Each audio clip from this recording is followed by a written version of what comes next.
Selamat siang dan selamat datang kembali lagi di Mikey Ball. Dan kali ini gue mau ngebahas tentang pertandingan yang akan berlangsung minggu ini. Dan ya gue rasa sih minggu ini bakal jadi minggu yang sibuk untuk gue karena banyak banget pertandingan yang ini gue sambil lihat sambil search di smartphone-nya gue yang bakal bergulir di minggu ini gitu sebelum international break. Jadi apa ya, bakal banyak keseruan lah yang bakal tersaji di minggu ini. Tapi yang jelas gue mungkin tidak akan nonton semuanya, tapi gue akan usahakan untuk ya at least untuk nonton dari permainan mereka lah, walaupun ya kerugiannya adalah gue kena spoiler, udah gitu doang sih. Yang gimana sebenarnya gue agak sebel juga, tapi ya mau nggak mau gitu kan, karena gue juga udah punya kehidupan nyata juga di hidup gue. Jadi ya udahlah, kena spoiler, kena sirum spoiler ya udah juga lah gitu. Tapi yang jelas permainannya yang gue inilah yang gue utamakan gitu. Oke, jadi gue langsung aja ke IPL dulu. Jadi kalau IPL gue lihat ada satu yang seru sebenarnya untuk gue. Kalau kayak Aston Villa Arsenal ya, kalau gue bilang ya ini pertandingan sebenarnya gue nggak tahu ya, karena Aston Villa ini kadang juga finishingnya bapuk gitu. Dan kalau Coutinho nggak perform juga ya udah kayak tim semenjana pada umumnya untuk Aston Villa gitu. Sementara Arsenal juga ya kadang up kadang down juga gitu dari permainan mereka gitu ya. Jadi nggak bisa ditebak juga gitu. Jadi buat gue ini pertandingan bisa aja berakhir imbang. Oke, terus kita lanjut lagi ke yang lain. Contoh kayak City Brighton itu kan sebenarnya ya buat gua sih ini pertandingan juga uh, bakal lebih berat ke City juga gitu, karena ya lo tahu sendiri gitu, City walaupun ya finishing masih jadi kendala, tapi ya Brighton juga lebih punya kendala lagi di finishing gitu. Jadi gue sih tetap akan ngegolin City. Dan yang paling penting adalah ya ini, Liverpool versus MU. Nah, pertandingan ini sebenarnya dijadwalin setengah sembilan, jam 8 atau jam 9 gitu. Tapi karena nggak tahu postponnya karena apa, gua gak ngerti juga Inggris ini. Jadi akhirnya diundur sampai beberapa jam ya, sampai jadwal tayangnya itu minggu dini hari. Nah, jadi gini, gue mau bahas dulu Liverpool. Jadi Liverpool ini ya performa mereka sih akhir-akhir ini ya cukup baik ya buat gue, dalam artian bahwa ya mereka benar-benar bermain ya seperti yang mereka lakukan gitu loh. Sebelum-sebelumnya mereka memang bermain bagus gitu, tapi ya kecenderungan untuk mengandalkan Salah sama Mane itu masih kelihatan banget kalau dari pandangan gue ya, selama gue nonton Liverpool. Nah, dan di samping itu juga Liverpool punya bench yang buat gue babuk kualitasnya. Ya paling kalau mau diandelin cuman si ya paling Thiago sama Luis Diaz gitu. Kalau sampai andaikan mana yang lebih diutamakan di starting line up kali ini. Ya cuman gimana gitu. Kalau gue lihat juga kalau lu ngandelin dua ini terus ya, kalau dan dua ini nggak perform ya, lu suka nggak suka lihat Liverpool ya pasti mereka akan ngandelin crossing, lebih banyak akan ngandelin crossing gitu. Ya belum lagi kalau contoh Jota nggak perform gitu, itu udah kayak Liverpool udah setengah setengah jiwa permainannya udah hilang gitu. Nggak setengah, bahkan 70-80% hilang gitu. Dan ya kelihatan banget gitu loh dalam beberapa pertandingan ya, mereka masalah mamanya nggak perform ya, itu kelihatan banget produktivitas mereka juga menurun. Walaupun bisa menang, cuman ya menangnya ya dengan cara yang bukan semestinya Liverpool lakukan lah gitu. Di samping itu lawannya MU juga sedang dalam kondisi yang tetap sama saja dengan pertandingan-pertandingan sebelumnya. Walaupun mereka bisa menang sekali, tapi itu tidak jadi acuan gue gitu. Tidak bakal jadi acuan gue untuk bilang kalau MU ini pasti main bagus. Enggak. nggak apa gitu. Gue bener-bener dari yang dulunya gue mau ngecengin ya tiap kali MU kalah gitu, sekarang emosi, bener-bener kepala gue nih udah bener-bener udah speechless gitu. Gue udah gak tahu kata-kata apa lagi mau gue keluarin buat MU gitu. Mungkin fans-fansnya juga ada yang kritik, tapi kayak udah masuk kiri keluar kanan buat gue. Rangnick mulai udah gak acuh tak acuh, udah acuh tak acuh lah kalau gue bilang dengan MU itu. Walaupun sebenarnya dalam hati kecilnya dia pasti masih mau untuk ngebuat MU menjadi tim yang lebih baik melalui plan lah untuk jangka panjang. Tapi ya sekarang kelihatan banget ya, ini udah buat gua udah murni karena pemain. Yang gua bener-bener kesel itu Bruno Sancho sama Rashford. Asli gua, dan Ronaldo juga ya, Ronaldo juga untuk gua udah performanya udah selesai buat gua, udah turun banget lah pokoknya. Kontribusi nggak ada karena supply bolanya juga mandek gitu. Jadi ya Ronaldo udah gue bilang sih he's done udah he's done for uh, for his career gitu buat gue. Emang permainannya udah nggak banget gitu. Terus tambah lagi Sancho sama Rashford yang egoisnya bukan main, udah individualistik, egois pula. Gue kalau jadi Murto gue jual bener-bener. Gue udah pasti udah gue masuk ke ruang ganti, gue ancam satu-satu tuh dua. Lu main jelek pasti kalian akan gue masukin ke daftar transfer. Udah titik sampai situ aja gue bilang. Karena ya mau dibilangin dengan alasan-alasan yang rinci untuk diri mereka sendiri pun mungkin udah gak kena gitu.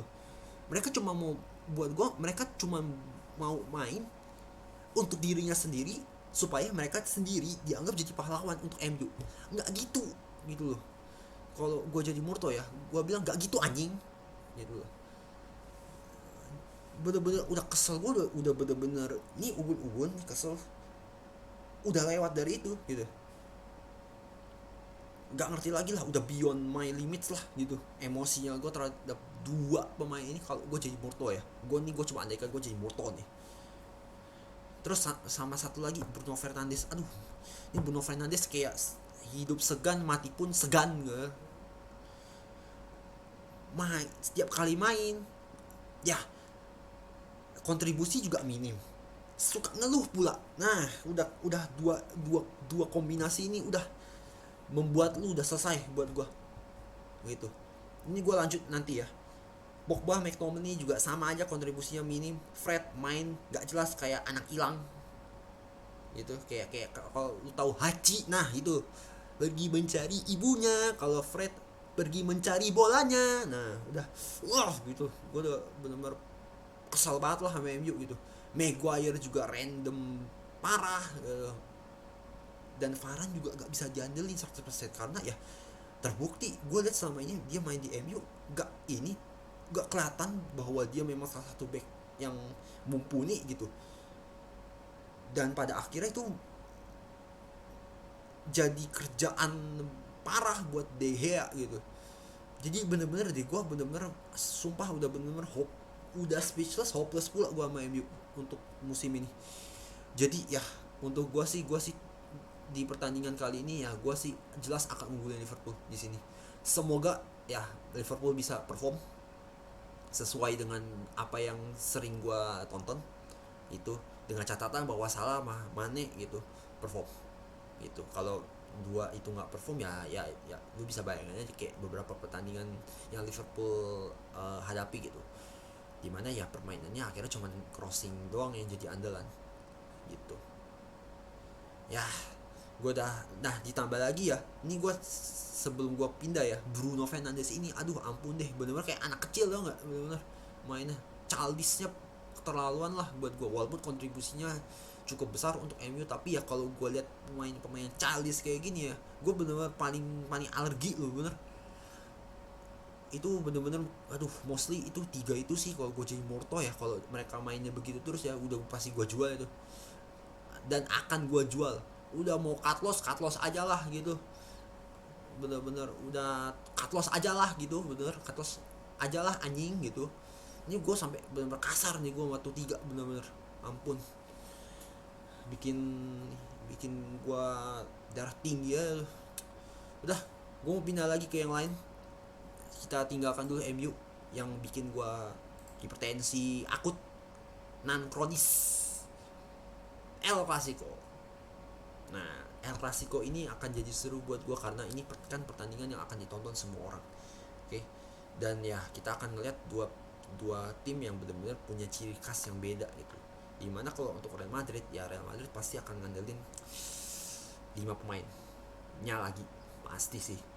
Kayak Modric, Kroos, Benzema. Ya Benzema udah pasti jadi jadi orang yang bakal ngegedor, jadi juru gedor pasti, sama Casemiro dan Alaba. Nah, gue nggak tahu nanti kombinasi Don Carlo kayak gimana untuk masang mereka berlima ini, tapi yang jelas pasti itu 5 akan main, yakin gue, apalagi pertandingan sebesar El Clasico ya. Inilah total yang dipasang pasti yang the best gitu. Nah, tapi ya gue lihat kalau Real Madrid kan juga dalam beberapa pertandingan juga gue nggak gitu terkesan gitu loh. Lawan PSG contoh, ya permainan mereka nggak spesial gitu loh. Mereka cuma ngandelin ya Benzema doang at that moment gitu. Kalau Benzemanya dimatiin aja, gue yakin Real Madrid nggak perform. Yakin gue asli. Even Modric sama Kroos pun lagi bagus mainnya, tapi kalau Benzemanya lagi butut ya sama juga. Ya itu sih dua pemain yang gue sebut itu tambahan sih, biar supply bolanya lebih stuck lagi di squad mereka. Dan di samping itu Barca juga pengen ngebuktiin diri bahwa ya mereka juga bisa bermain bagus juga dalam pertandingan besar gitu, bahwa yang mereka lalui sekarang ini di mana mereka bermain dengan konsistensi yang sudah terlihat, ya pengen dibuktiin juga gitu. Pasti mereka punya keinginan itu, even mainnya di Santiago Bernabeu. Dan ya Barca ini kan juga ya di awal-awal kan terseok-seok juga, agak labil juga karena kan ya memang banyak pemainnya cedera juga. Seandainya pemainnya fully health bener-bener totally healthy gitu loh, nggak ada cedera, nggak ada masalah dalam in the mid match gitu, kayak tiba-tiba kecetit gitu kakinya gitu, keseleo apa gimana, cedera, ototnya tarik gitu kan. Kalau nggak ada masalah itu mungkin Barca bisa bener-bener lebih jaya lagi musim ini gitu. Tapi ya bener-bener gue lihat sekarang banyak hal yang berubah di Barca, dan gue harap semoga Barca bisa membuktikannya juga di El Clasico gitu. Walaupun sebenarnya gue juga kadang ngelihat bahwa tim ini inkonsisten dalam beberapa kali kesempatan. Tapi untuk El Clasico kali ini gue sih ngelihat Barca punya peluang untuk menang dengan permainan yang sudah mereka tunjukkan beberapa pertandingan terakhir lah gitu. Oke, udah setelah La Liga gue mau ke Bundesliga. Ada satu pertandingan yang gue rasa akan cukup seru di sini. Jadi di pertandingan Bundesliga weekend ini itu ada Frankfurt lawan Leipzig kalau nggak salah. Leipzig lawan Frankfurt, di Red Bull Arena. Nah, RB Leipzig ini sama Eintracht Frankfurt ini ya sebenarnya kalau gue bilang mereka mainnya oke untuk skala Bundesliga, tapi kadang nggak konsisten gitu. Eintracht Frankfurt kadang mereka bisa bener-bener bagus banget, tapi kadang-kadang bisa butut banget gitu loh. Bener-bener antara 1-2 match dengan beberapa match lain gitu, kadang-kadang jomplangnya kelewatan batas gitu. Sementara Leipzig pun juga gitu. Walaupun gue lihat sekarang Leipzig udah cenderung lebih baik lah semenjak dipegang sama Tedesco ketimbang pas dipegang sama Jesse Marsch yang buat gue aduh, ini aja gue ngeliat Leipzig itu kayak kasihan gitu. Karena dulu pas dipegang Jesse Marsch, ya gue cerita dikit ya, itu terlalu maksain kehendak gitu. Jadi ya akhirnya terlalu banyak bermain terbuka, akhirnya terlalu terbuka, dan ya hasilnya lebih banyak kecewanya ketimbang uh,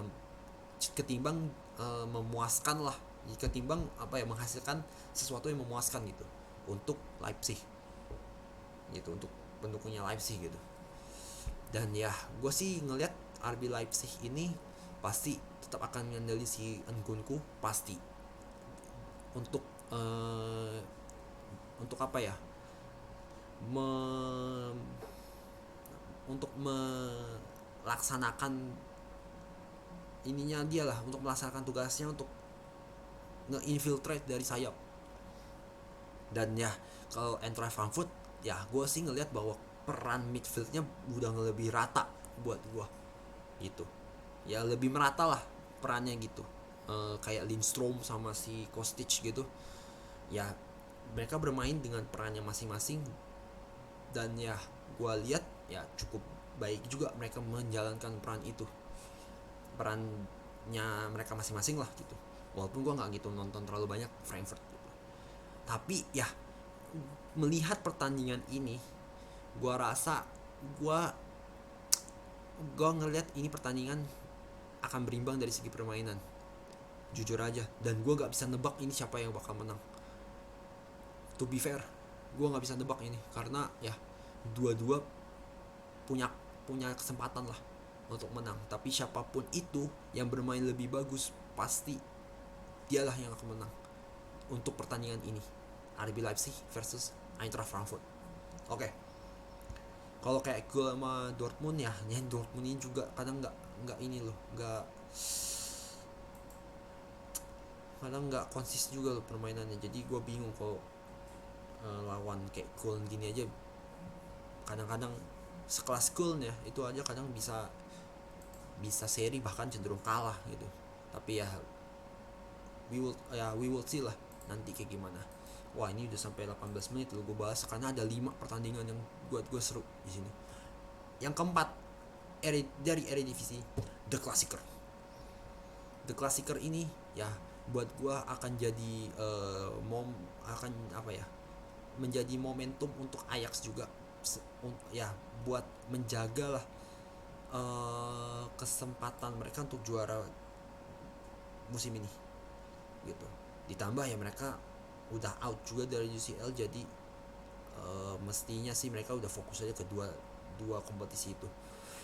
Cuman ya Ajax itu udah gue lihat berkali-kali adalah ya mereka dengan pemain atau dengan squad yang 60-70% ya pemain muda, inkonsistensi atau underperform, itu adalah dua hal yang pasti akan terlihat nanti dalam beberapa pertandingan atau beberapa momen lah.